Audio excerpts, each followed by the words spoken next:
कांग्रेस ने संयुक्त राष्ट्र महासभा में गाजा में युद्ध विराम की मांग वाले प्रस्ताव पर भारत द्वारा मतदान से दूरी बनाए जाने को लेकर केंद्र सरकार की आलोचना की है। पार्टी ने इसे नैतिक रूप से कायरतापूर्ण कृत्य करार देते हुए कहा कि जो सरकार युद्ध विराम के पक्ष में खड़े होने से घबराए, वे देश और दुनिया को नैतिक नेतृत्व देने की हकदार नहीं हो सकती।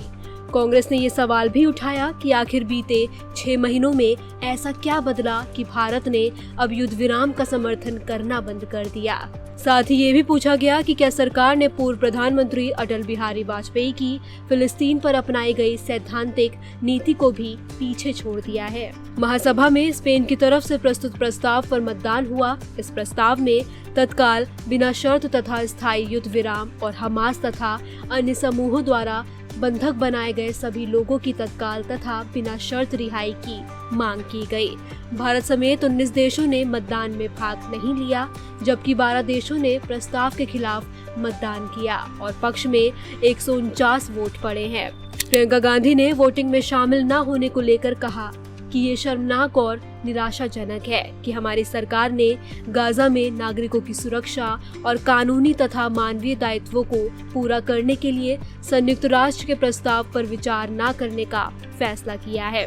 उन्होंने आगे कहा, 60,000 लोग, जिनमें ज्यादातर महिलाएं और बच्चे हैं, पहले ही मारे जा चुके हैं। एक पूरी आबादी को बंधक बनाकर भूख से मारा जा रहा है और हम कोई कदम उठाने से इनकार कर रहे हैं।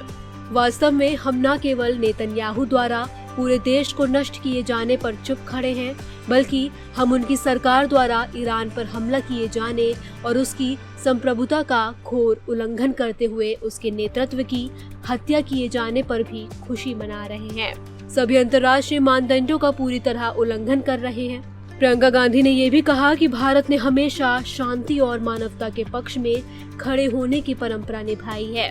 उन्होंने ये सवाल उठाया कि क्या देश अब अपने संवैधानिक मूल्यों और स्वतंत्रता संग्राम की बुनियादी शिक्षाओं से विमुख हो रहा है। उन्होंने जोर दिया कि आज आवश्यकता है कि भारत एक बार फिर सत्य, अहिंसा और न्याय के लिए दृढ़तापूर्वक खड़ा हो। वहीं कांग्रेस प्रवक्ता पवन खेड़ा ने भी भारत के मतदान से अलग रहने को नैतिक कमजोरी और गौरवशाली विरासत से विश्वासघात बताया।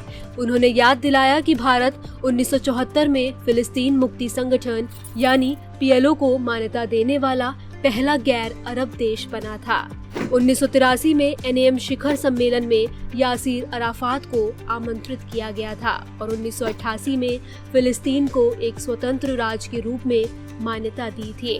खेड़ा ने कहा कि भारत ने हमेशा न्याय और मानवता के सिद्धांतों पर खड़े होने का विकल्प चुना, न कि किसी राजनीतिक रणनीति के तहत। लेकिन मौजूदा निर्णयों से वे वैचारिक परंपरा खतरे में पड़ती दिख रही है।